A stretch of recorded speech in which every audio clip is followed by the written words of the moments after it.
حضرت بایزید بسطامی رحمۃ اللہ تعالیٰ علیہ، ان کا واقعہ بھی آپ کے سامنے ہے کہ عرصہ دراز تک جو ہے وہ عبادت ریاضت میں جو ہے وہ لگے رہے، لیکن وہ مقام نصیب نہ ہوا جس کے آپ طالب تھے اور خواہش مند تھے۔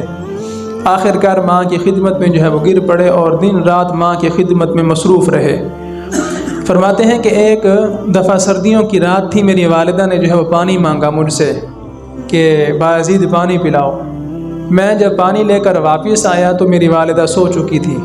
میں نے والدہ کو بیدار کرنا مناسب نہ سمجھا، میں پانی لے کر جو ہے وہ ساری رات کھڑا رہا، اور سردی کی یہ انتہا تھی کہ پانی کا ایک قطرہ میری انگلی پر ٹپکا، اور میں جب اس کو ہٹانا چاہا تو وہ برف ہو چکا تھا۔ جب میں نے اس برف کو ہٹایا تو نیچے سے خون جاری ہو گیا اور انگلی کی جلد جو ہے وہ اتر چکی تھی۔ جب کافی دیر بعد صبح کے قریب میری والدہ بیدار ہوئی تو میں نے پانی پیش کیا، اور میری والدہ سارا ماجرا جو ہے وہ جان چکی تھی۔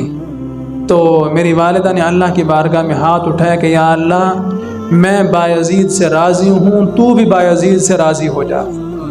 فرماتے ہیں کہ ماں کی اس دعا سے مجھے اللہ کے قرب کی وہ منازل نصیب ہوئیں جو عبادتوں اور ریاضتوں اور محنتوں مشقتوں سے بھی مجھے نصیب نہ ہو سکی۔